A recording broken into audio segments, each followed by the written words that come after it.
Oke, baik, kita lanjutkan pembelajaran kita ya, anak-anakku sekalian. Coba kakak kelas siapkan.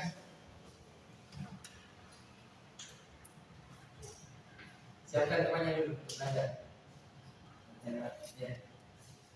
Baik, sebelum kita mulai pelajaran pada pagi hari ini, alangkah baiknya kita membaca doa menurut keyakinan kepercayaan masing-masing. Doa yang baik.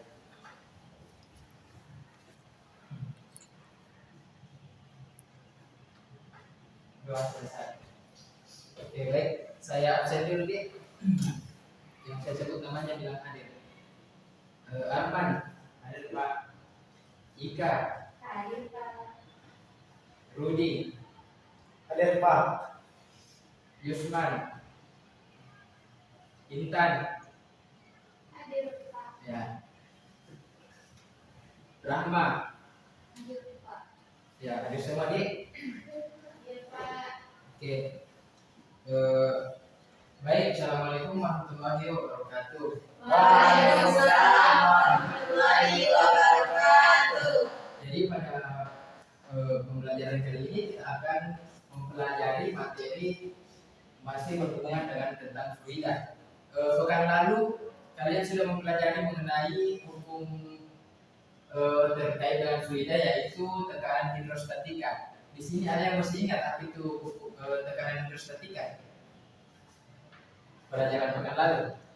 Jadi saya ingatkan kembali, tekanan hidrostatika itu tekanan yang terjadi apabila semakin dalam sebuah benda masuk ke dalam suatu fluida. Jadi tekanannya itu semakin membesar. Ingat itu materi yang pekan lalu? Ya. Pak, kita lanjut ke materi fluida yang lain. Masuk ingat? Duduk. Dari mana ini dia? Dari sholat Pak. Ya, duduk di situ lah. Oke, jadi materi hari ini adalah hukum Archimedes. Sebelumnya ada yang tahu, ada yang sudah tahu apa itu hukum Archimedes? Ya, belum di. Jadi bunyi dari hukum Archimedes itu sendiri adalah suatu benda yang apabila dicelupkan sebagian atau seluruhnya ke dalam zat cair atau fluida akan mengalami gaya ke atas yang sama dengan berat zat cair yang dipindahkannya. Jadi misalnya pada saat kalian menceburkan diri kalian ke dalam suatu kolam atau laut, maka air yang keluar akibat kalian masuk ke dalam kolam tersebut adalah merupakan akan mengalami gaya angkat ke atas. Maka itulah yang disebut dengan hukum Archimedes. Kemudian kita lanjut kepada sejarah ditemukannya hukum Archimedes. Nah, hukum Archimedes ditemukan oleh seorang raja yang bernama Archimedes itu sendiri. Jadi, mengapa dikatakan hukum Archimedes? Karena hukum tersebut ditemukan oleh orang yang bernama Archimedes. Awalnya dia diperintahkan oleh seorang raja Hieron untuk membuktikan bahwa emas yang terkandung di dalam mahkota sang raja apakah emasnya asli atau tidak. Maka berbagai macam cara dilakukan oleh si Archimedes ini sehingga timbullah sebuah ide. Setelah beliau melihat air dalam bak mandi yang meluap, setelah dimasukkan mahkota tersebut, maka si Archimedes pun menyimpulkan bahwa mahkota tersebut adalah asli.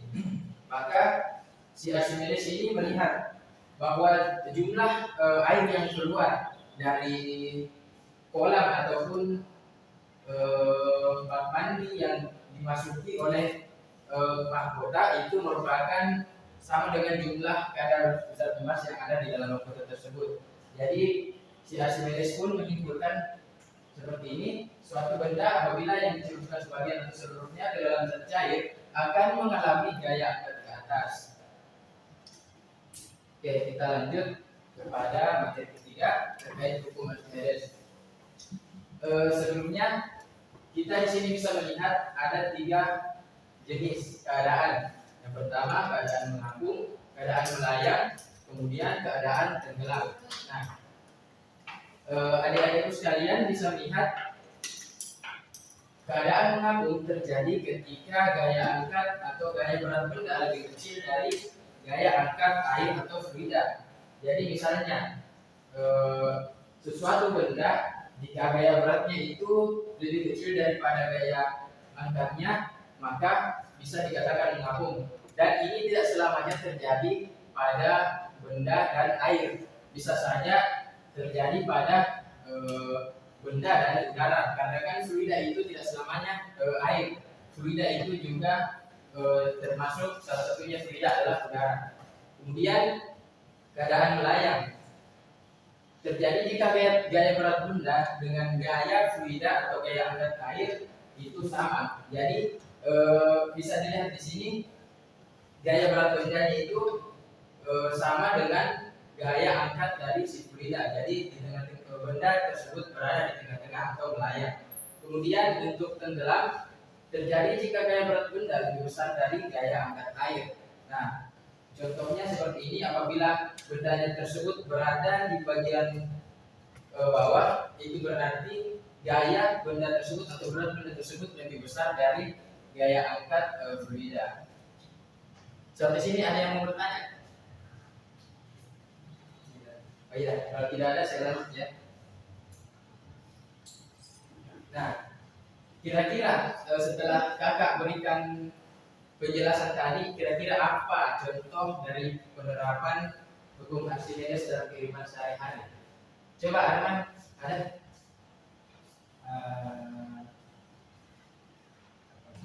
Kapal selam. Oh iya, kapal selam kan itu biasa.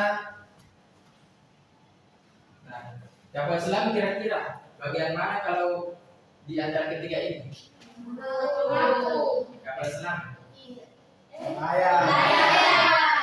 Kan kalau kapal biasa kan di atas air. Ya, mengapung. Kalau kapal selam itu melayang, karena bisa juga contoh yang lain itu pada balon udara. Kan balon udara itu kan saya bilang tadi fluida itu tidak selamanya terjadi pada cair itu atau air. Bisa juga terjadi pada udara.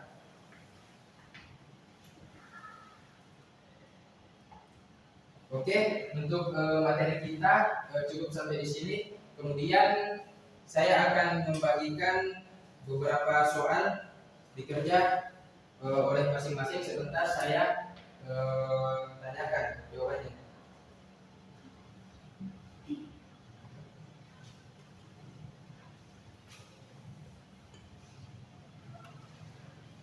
Silakan dijawab ya.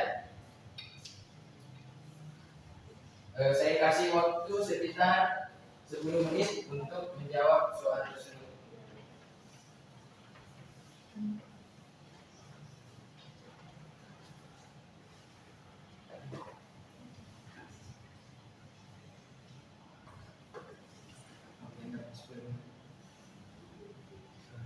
Oke, jadi dari adik-adikku sekalian, bagaimana soal yang tadi kakak codingan? Ada yang bisa menjawab soal nomor 1?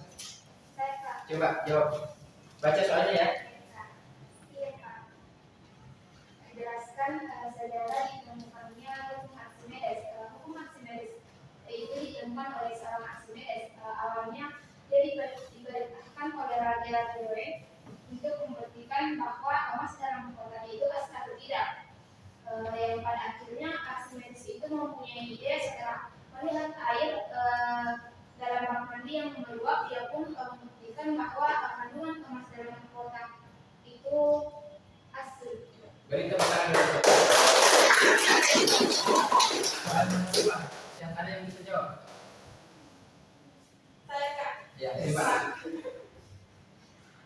Jelaskan bunyi hukum Archimedes. Di mana bunyi hukum Archimedes yaitu suatu benda jika dicelupkan sebagian atau seluruhnya ke dalam zat cair, maka akan mengalami gaya ke atas yang sama dengan berat zat cair yang dipindahkannya. Ya, beri tepuk tangan dulu. Coba nomor 3, ada yang bisa? Arman bisa? Foto kelas ya. Nah, nomor 3 itu jelaskan terjadinya tenggelam dan mengapung untuk pada keadaan tenggelam terjadi jika berat suatu benda lebih besar dibanding dari gaya angkat air. Nah, sedangkan untuk mengapung itu terjadi jika daya berat benda lebih kecil dari gaya angkat air atau fluida. Nah, sedangkan yang ketiga itu melayang terjadi jika gaya berat benda sama dengan gaya angkat air. Beri tepuk tangan. Saya tuju ya, coba Nurul. Ini baca soalnya. Sebutkan contoh dari hukum Archimedes dalam kehidupan sehari-hari. Contohnya itu tidak bisa lihat di kapal selam, balon udara atau batu yang kita masukkan ke dalam air. Ya, kalau misalnya saya tanya dulu nih, kalau yang batu kita masukkan ke dalam air, kira-kira keadaan apa yang terjadi? Tenggelam, Ya, tenggelam. Kalau balon udara? melayang. Ya, oke, bisa. Begitu.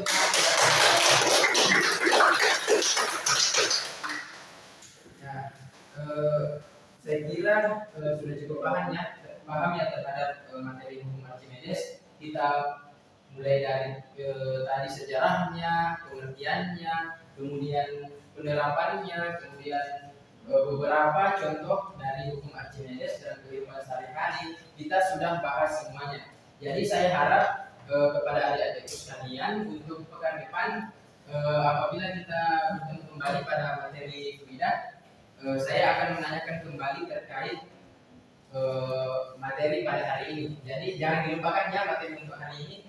Ya.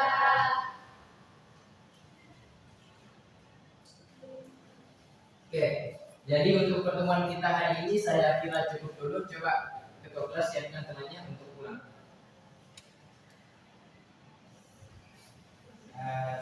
Sebelum kita pulang ke rumah masing-masing, baiknya kita membaca doa agar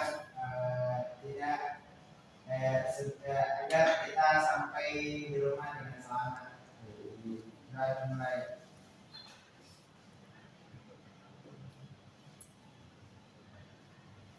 Selesai. Oke, terima kasih atas perhatiannya. Bapak ucapkan terima kasih. Assalamualaikum warahmatullahi wabarakatuh. Kita bertemu lagi di pekan selanjutnya. Baik, Pak.